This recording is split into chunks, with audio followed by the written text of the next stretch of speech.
بسم اللہ الرحمن الرحیم. صفحہ نمبر 82 ہے. فَإِنْ كَانَ مَنْ فَوْقَهُ شَيْخًا لِذَلِكَ الْمُصَنِّفِ، اگر وہ جو اس سے اوپر ہے، اگر وہ راوی جو اس سے اوپر ہے وہ اس مصنف کا استاد ہے، فَقَدْ اخْتُلِفَ فِيهِ، تو اس میں اختلاف کیا گیا ہے. فَقَدْ اخْتُلِفَ فِيهِ، اس میں اختلاف کیا گیا ہے. هَلْ يُسَمَّى تَعْلِيقًا، آیا اس کا نام تعلیق معلق رکھا جائے گا او لا، یا کہ نہیں رکھا جائے گا. کل ہم بات کر رہے تھے کہ اگر ایک بندہ اپنے استاد کو حذف کر دیتا ہے اور اوپر والے کا نام لے لیتا ہے اور اتفاق سے وہ بھی اس کا استاد ہے، اب یہ تدلیس والی صورت بنتی ہے کہ ایک بندے نے جناب ایک استاد کے پاس پڑھا ہے اور ایک بات نہیں سنی. مثلا آپ میں سے کوئی کہ وہ میں آپ کو پڑھاتا ہوں، آپ میں سے ایک باہر چلی گئی اٹھ کے یہاں سے، اور دوبارہ جو ہے نا واپس آنے پہ کسی اور نے اس کو بات بتا دی. اب اس نے کیا کیا، ڈائریکٹ میرا نام لے لیا اور میں استاد ہوں. اب یہ جو صورت ہے یہ تدلیس، یعنی اس نے نام نہیں لیا، یہ ڈنڈی مارنا ہے یا نہیں ہے. تدلیس کا معنی ہوتا ہے ڈنڈی مارنا، حقیقت کو چھپانا، معاملے کو چھپانا. هل يسمى تعلیقا او لا، تو امام علامہ ابن حجر کہتے ہیں والصحیح فی ھذا التفصیل، صحیح اس میں تفصیل ہے. وہ تفصیل یہ ہے کہ اگر تو ایک بندہ ڈنڈی مارنے والا ہے، مدلس ہے، تو پھر ہم کہیں کہ بھئی یہ تدلیس ہے. اگر ایک بندہ اور جگہوں میں بھی ایسا کرتا ہے کہ بھئی بہت سے اساتذہ یا چند اساتذہ کے ساتھ اس نے یہ معاملہ ایسے کیا ہے کہ بھئی اس نے وہ باتیں نہیں سنی تھی لیکن وہ باتیں ڈائریکٹ ان کے نام سے اس نے وہ باتیں بیان کی ہیں، پتہ چل گیا کہ یہ بندہ تدلیس کرتا ہے، یہ ڈنڈی مارتا ہے. اب ہم یہاں پہ کہیں گے فَإِنْ عُرِفَ بِالنَّصِّ، اگر پتہ چل جائے نص سے، نص کا معنی وضاحت سے، صراحت سے، کوئی استاد، کوئی امام، حدیث کے ائمہ میں سے کوئی امام وضاحت کر دے، اول استقراء یا تتبع چھان بین سے پتہ چل جائے کہ ان فاعل ذلک مدلس، اس کا کرنے والا مدلس ہے، قضی بھی، تو فیصلہ کیا جائے گا تدلیس کا. وَإِلَّا فَتَعْلِيقٌ، وغیرہ وہ تعلیق. اب آگے وہ وجہ بیان کر رہے ہیں کہ معلق کو مردود میں کیوں ذکر کیا گیا، حدیث جو معلق ہے یہ مردود کیوں ہے. وہ کہتے ہیں وَإِنَّمَا ذُكِرَ التَّعْلِيقُ فِي قِسْمِ الْمَرْدُودِ، معلق کو ذکر کیا گیا مردود کی قسم میں لِلْجَهْلِ بِحَالِ الْمَحْذُوفِ، کیونکہ محذوف کے حالت کا پتہ نہیں ہے. لِلْجَهْلِ بِحَالِ الْمَحْذُوفِ، کیونکہ ہم محذوف کی حالت کو جانتے نہیں ہیں. اب جس بندے کو حذف کیا بھائی وہ سکہ بھی ہو سکتا ہے، کمزور بھی ہو سکتا ہے، ٹھیک، اور سکہ میں بھی درجے ہیں اور جو کمزور ہیں ان میں بھی درجے ہیں، تو اس لیے بہت سے احتمالات ہیں. وَقَدْ يُحْكَمُ بِصِحَّتِهِ إِنْ عُرِفَ بِأَنْ يَجِيَ مُسَمًّى مِنْ وَجْهٍ آخَرَ، اور کبھی حکم لگایا جاتا ہے اس حدیث کے صحیح ہونے کا ان عرف، اگر پتہ چل جائے بِأَنْ يَجِيَ کہ وہ حدیث آتی ہے مسمن، اور اس بندے کا نام لے لیا گیا ہے مِنْ وَجْهٍ آخَرَ، ایک دوسری سند سے. ابھی ایک معلق حدیث ہے اور اس میں راوی کو حذف کر دیا گیا، اس کا نام نہیں لیا گیا. اب ایک دوسری جگہ پہ وہی حدیث آ رہی ہے اور وہاں پہ وہ سند پوری ہے اور اس کا نام لے لیا گیا، کیونکہ وہاں پہ وضاحت ہو گئی ہے اور وہ بندہ ٹھیک ہے. اب ہم کہیں گے یہ حدیث ٹھیک ہے. اب ایک بندہ جو ہے فَإِنْ قَالَ، اگر ایک مصنف یہ کہہ دیتا ہے کہ بھائی اپنی کتاب میں وہ کتاب لکھنے سے پہلے وضاحت کر دیتا ہے یا تتبع سے آپ کو پتہ چلتا ہے کہ اس کا یہ رویہ ہے. اگر وہ ایک بندہ یہ کہتا ہے کہ سارے راوی جو میں حذف کروں گا سند میں وہ سیکھا ہوں گے، اب آیا اس کی بات کو مانا جائے گا یا کہ نہیں مانا جائے گا. فَإِنْ قَالَ، اگر کسی مصنف نے کہا جَمِيعُ مَنْ أَحْذِفُهُ ثِقَاتٌ، تمام راوی جن کو میں حذف کرتا ہوں وہ ثقہ ہیں، تو جاءت مسئلۃ التعدیل علی الابہام، تو تعدیل کا مسئلہ آئے گا ابہام پہ. یعنی اگر مبہم انداز میں کوئی بندہ کسی کو عادل قرار دے دے، یہ کہے یہ بندہ عادل ہے، آیا اس کی بات مانی جائے گی یا کہ نہیں مانی جائے گی. تو جو اہل علم کا وہاں پہ اختلاف ہے وہی اختلاف یہاں پہ ہے. جو لوگ کہتے ہیں ٹھیک ہے وہ یہاں بھی ٹھیک کہیں گے، اور جو لوگ کہتے ہیں نہیں وہ یہاں بھی کہیں گے نہیں.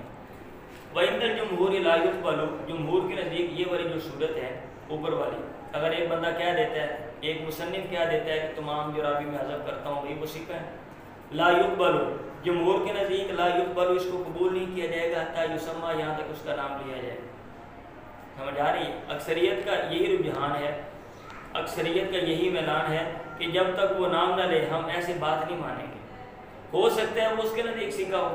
اب میں کہتا ہوں بھائی میں جس کا بھی میں نام چھوڑوں گا وہ بندہ ٹھیک ہوگا، ہو سکتا ہے وہ میرے نزدیک ٹھیک ہو، آپ لوگوں کے نزدیک ٹھیک نہ ہو. ٹھیک ہے، تو وہ کہتے ہیں کہ بتانا چاہیے، اگر اتنا ہی سیکھا تو اس کا نام لے لیں آپ نام کیوں نہیں لیتے ہو. لیکن ابن صلاح نے کہا یہاں پہ ان وقع الحذف، اگر حذف واقعہ ہو فی کتاب کسی ایسی کتاب میں التزمت التزام کیا گیا ہو، صحت ہو جس میں صحت کا التزام کیا گیا ہے، کل بخاری و مسلم جیسا کہ امام بخاری اور امام مسلم، یعنی ایسی کتابیں ہیں کہ وہاں پہ اگر کوئی حذف بھی کرتے ہیں تو وہ صحیح سیکھا راویوں کو حذف کرتے ہیں اور اس کتاب میں صحت کا التزام کیا گیا ہے، کوشش کی گئی کہ تمام حدیثیں میں وہ صحیح لائی ہیں. تو یہاں پہ فما اتا فیہ بالجزم، جو مصنف اپنی کتاب میں بالیقین صیغے کے ساتھ لے کر آئے گا دلہ، تو یہ چیز دلالت کرے گی علی انہ ثابت اسنادہ عندہ، اس کی سند اس کے یہاں ثابت ہے. اگر امام سند حذف کر دیتا ہے اور وہاں پہ بالجزم یقین والا صیغہ استعمال کرتا ہے، معلوم صیغہ قالا روا اس طرح، وانما حذف، اور اس نے حذف کر دیا، سوال یہ پیدا ہوتا ہے کہ اس نے حذف کیوں کیا، بھی اس کا نام لے دیں. کہتے ہیں وانما حذف لغرض من الاغراض، وہاں پہ دراصل مصنف نے حذف کیا کسی مقصد کی وجہ سے. اب وہ مقصد کیا ہے، وہ کئی مقاصد ہو سکتے ہیں، مثلا سند کو اختصار کرنا یہ بھی ایک مقصد ہے، سند اختصار وہ چاہتا ہے، مختصر سند چاہتا ہے مصنف لانا، اس لیے وہ اس کا نام چھوڑ دیتے ہیں. وانما حذف لغرض من الاغراض، اور اس نے حذف کیا کسی مقصد کی وجہ سے.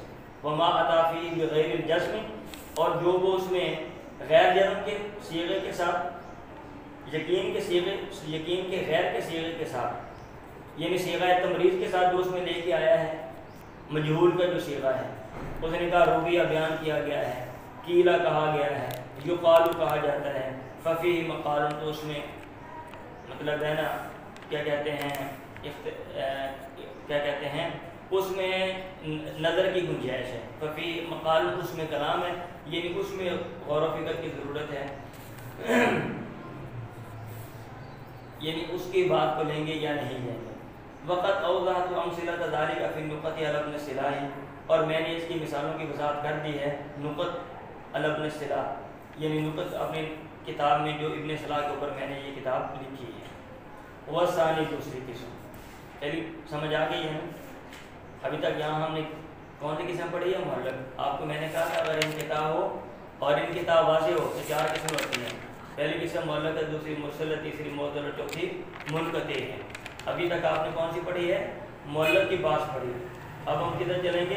مرسل کی طرف. وہ ثانی وہ ما، اور دوسری قسم اور وہ ہے ساقط من آخری ہی، راوی گرا ہوا ہو جس کے آخر سے، من بعد تابع کے بعد، وہ المرسل، یہ مرسل ہے.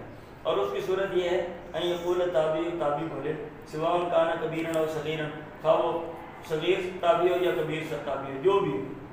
اللہ کے نبی نے قال رسول اللہ صلی اللہ علیہ وعلی آلہ وصحبہ وسلم کذا او فعل کذا او فعل بحضرتی کذا، کہ اللہ کے نبی نے کہا، اللہ تعالیٰ آپ پہ اور آپ کی آل پہ اور آپ کے صحابہ پہ رحمت و سلامتی نازل فرمائے.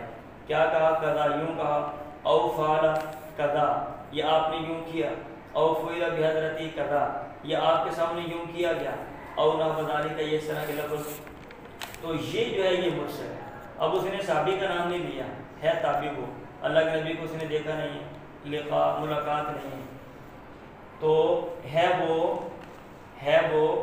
تابعی، اور ڈائریکٹ نام لے رہا ہے کس کا؟ اللہ کے نبی کا. تو اس کا مطلب یہ ہے کہ درمیان میں اس نے کوئی چھوڑ دیا ہے، واسطہ ہے، اور وہ واسطہ کیا ہے آگے وہ وضاحت کرتے ہیں.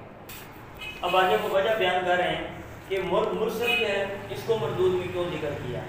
اب میں آپ کو پہلے تھوڑا خلاصہ بتا دیتا ہوں. وہ کہتے ہیں دراصل کیونکہ تابعی نے ایک واسطہ حذف کیا ہے، وہ ایک واسطہ بھی ہو سکتا ہے، زیادہ بھی واسطے بھی ہو سکتے ہیں، اور اس میں کئی احتمالات ہیں. مثلا وہ جو واسطہ حذف کیا ہے، پہلی بات یہ کہ وہ صحابی بھی ہو سکتا ہے، تابعی بھی ہو سکتا ہے. اگر تو صحابی ہے پھر تو معاملہ کلیئر ہے، پھر ہم اس کے اوپر کوئی کوشچن ریز نہیں کریں گے، کوئی معاملہ نہیں کوشچن نہیں اٹھائیں گے، سوال نہیں اٹھائیں گے. اور اگر وہ تابعی ہے تو پھر دو صورتیں، یا وہ سیکھا ہوگا اور یا وہ ضعیف ہوگا، کمزور ہوگا.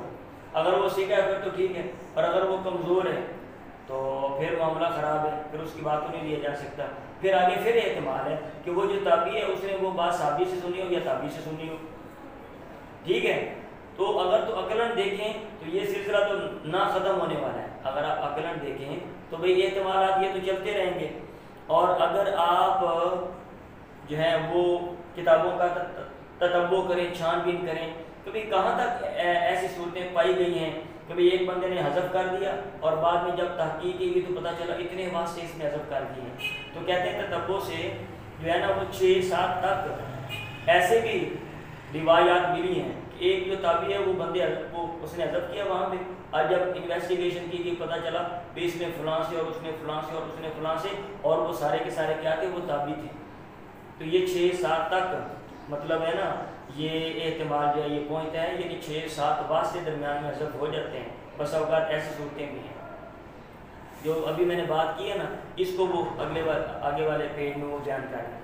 وَإِنَّمَا ذُكِرَ فِي قِسْمِ الْمَرْدُودِ، اس کو ذکر کیا گیا مردود کی قسم میں، لِلْجَهْلِ بِحَالِ الْمَحْذُوفِ، کیونکہ معذوف کی حالت کا پتہ نہیں ہے، لِأَنَّهُ يَحْتَمِلُ، کیونکہ احتمال ہے أَن يَكُونَ صَحَابِيًّا، وہ صحابی ہو جس کو حذف کیا ہے، وَيَحْتَمِلُ أَن يَكُونَ تَابِعًا، اور یہ بھی احتمال ہے کہ وہ تابعی ہو۔ اب اگر وہ تابعی ہے، میں نے کیا کہا تھا، اگر وہ تابعی ہوگا تو 2 احتمال ثقہ ہوگا یا وہ ضعیف ہوگا، وعلی ثانی، اور دوسری صورت میں یا تعمیل یہ بھی احتمال ہے یکون ضعیفا، وہ کمزور ہو، و یا تعمیل ان یکون ثقۃ، اور یہ بھی احتمال ہے کہ وہ ثقہ ہو۔ اگر تو کمزور ہے تو دروازہ بند ہو گیا، اور اگر ثقہ ہے تو پھر آگے پھر وہی اس ثقہ نے کہاں سے بات لی ہے، اس ثقہ نے صحابی سے لی ہے یا تابعی سے لی ہے۔ وعلی ثانی، اور دوسری صورت میں یا تعمیل احتمال ہے ان یکون حمل عن صحابی، اس نے حدیث کو صحابی سے لی ہو، و یا تعمیل ان یکون حمل عن تابعی آخر، اور یہ بھی احتمال ہے کہ اس نے کسی دوسرے تابعی سے حدیث لی ہو، پھر وہی پیچھے والا وعلی ثانی، اور دوسری صورت میں فیعود الاحتمال السابق، سابقہ احتمال لوٹ آئے۔ وَيَتَعَدَّدُ، اور یہ احتمال متعدد ہوتا ہے یا ہوگا، اما بالتجلیس العقلی، یہ عقل کے جائز قرار دینے کی وجہ سے، فَإِلَى مَا، اس حد تک لا نہایت لو، جس کی کوئی انتہا نہیں ہے، یعنی عقلاً اگر ہم دیکھیں تو بھئی یہ سلسلہ چلتا رہتا ہے، وَإِمَّا بِالِاسْتِقْرَاءِ، اور یا چھان بین کی وجہ سے، فَإِلَى سِتَّةٍ أَوْ سَبْعَةٍ، تو یہ احتمال پہنچے گا 6 یا 7 تک۔ وہ اکثر ما وجد، یہ سب سے زیادہ جو ہے نا روایات ہیں جو پائی گئی ہیں، من روایت بعض تابعین بعض تابعین سے، جو انہوں نے بعض سے روایات بیان کی ہیں۔ آگے ایک نئی بات ہے، کہتے ہیں فَإِنْ عُرِفَ مِنْ عَادَةِ التَّابِعِ، اگر تابعی کی عادت سے پتہ چل جائے کہ أَنَّهُ لَا يُرْسِلُ إِلَّا عَنْ ثِقَةٍ، وہ حدیث مرسل بیان نہیں کرتا، وہ حدیث میں ارسال نہیں کرتا، إِلَّا عَنْ ثِقَةٍ، مگر ثقہ سے ہی، فَذَهَبَ جُمْهُورُ الْمُحَدِّثِينَ، اب اس کی بات کو اب ایک بندے کے بارے میں پتہ چل جائے بھائی یہ بندہ یہ کام صحیح کرتا ہے، اب آیا اس کی بات کو مانا جائے گا یا کہ نہیں مانا جائے گا؟ ہاں، ایک بندہ جو ہے وہ صرف ثقہ لوگوں کو ہی حذف کرتا ہے، اب تو بات ماننی چاہیے یا کہ نہیں ماننی چاہیے؟ کہتے ہیں فَذَهَبَ جُمْهُورُ الْمُحَدِّثِينَ، تو جمہور محدثین جو ہیں اکثریت وہ گئی ہے إِلَى التَّوَقُّفِ، توقف ٹھہرنے کی طرف، لِبِقَاءِ الْاحْتِمَالِ، کیونکہ یہاں بھی احتمال باقی ہے۔ اکثر یہ کہتے ہیں کہ نہیں بھائی تحقیق کریں گے ہم، یہ نہیں کہ یہ بندہ ثقہ حذف کرتا ہے لہذا اس کی بات مان لی جائے، کیونکہ بھائی یہ احتمال ہو سکتا ہے وہ ثقہ اس کے نزدیک ہو، دوسرے اس کو ثقہ نہ مانتے ہوں۔ وہ احد قول احمد، اور یہ امام احمد کے 2 قولوں میں سے ایک قول ہے، وثانیہما، اور ان کا دوسرا قول ہے، وثانیہما، اور ان کا دوسرا قول ہے، وہ قول المالکیین والکوفیین، یہ مالکیوں اور کوفیوں کا بھی قول ہے، کیا یقبل مطلق، کہ مطلق طور پہ ایسے راوی کی روایت کو قبول کیا جائے گا۔ یعنی امام احمد کے 2 قول ہیں، ایک قول یہ کہ نہیں بھائی نہیں توقف ہے، غور و فکر کرنے کی ضرورت ہے، دوسرا قول یہ ہے، اور وہ دوسرا قول مالکیوں کا اور کوفیوں کا بھی ہے کہ بھی ایسے حدیث کو مطلق طور پہ قبول کی، جب ایک بندے کے بارے میں پتہ ہے کہ بندہ بھائی یہ سیسی کا لوگوں کو جو ہے نا وہ حذف کرتا ہے، لہٰذا ہم اس کی بات کو مان لیں گے اور مرسل کی روایت اس کو بھی قبول کر لیں گے۔ امام شافعی نے کہا ہے یقبل، قبول کیا جائے گا، انہیں اتوسیدہ، اگر اس کی تقویت حاصل ہو، اگر وہ اس کو تقویت حاصل ہو، بمجیئہ بوجہ آخر، دوسری سند سے آنے کے ذریعے، یباین الطریق الاولی، جو دوسری سند پہلی سند کے مخالف ہو، مسندن کانا و مرسلن، وہ مسند ہو یا مرسل ہو۔ سمجھ آ رہی ہے؟ امام شافعی یہ کہتے ہیں کہ مرسل حدیث تب قبول کی جائے گی جب ایک اور دوسری سند اس کی تائید کرے اور یہ سند دوسری پہلی کے مخالف ہو، اب یہ جو سند ہے ضروری نہیں کہ یہ مسند ہی ہو، مرسل بھی چلے گی۔ اس کا مطلب یہ ہے اگر ایک سند مرسل ہے اور دوسری ایک اور دوسری مرسل اس کی تائید کر رہی ہے تو لہٰذا اس مرسل قابل قبول ہے۔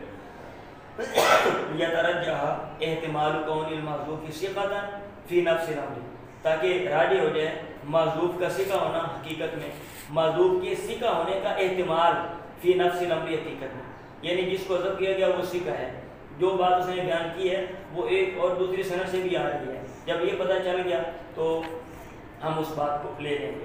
کہتے ہیں بنقل ابو بکر الرازی من الحنفیہ و ابو الولید الباجی من المالکیہ، ابو بکر رازی نے حنفیہ میں سے اور ابو الولید باجی نے مالکیہ میں سے یہ بات نقل کی ہے کہ ان راوی بے شک راوی اذا کان یبصر عن الثقات وغیرہم، اگر وہ بیان کرتا ہے یا جب وہ بیان کرے گا ثقہ سے بھی اور غیر سے بھی، یا اگر وہ بیان کرتا ہے ثقہ اور غیر سے بھی، لا یقبل مرسل اتفاقا، تو بالاتفاق اس کی مرسل روایت کو قبول نہیں کیا جائے گا۔ آج کے سبق کا خلاصہ جو ہے وہ کیا ہے؟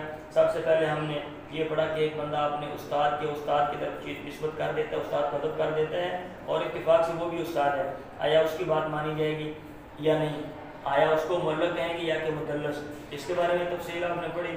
پھر آپ نے مرسل کی ڈیفینیشن تعریف آپ نے پڑھی اور اس کی جو صورت ہے وہ آپ نے پڑھی، اور مرسل مردود کیوں ہے آپ نے یہ پڑھا، اور اس میں جو مختلف جو ہے نا احتمالات ہیں وہ جو مطلب ہے اس کو مردود میں لانے کے وہ آپ نے پڑھے۔ پھر اس کے بعد مرسل کی جو بعض صورتیں ہیں، ہاں مرسل کو قبول کریں گے یا کہ نہیں کریں گے، تو اس کے بارے میں جو مختلف اقوال ہیں وہ آپ نے پڑھے۔ چلیں۔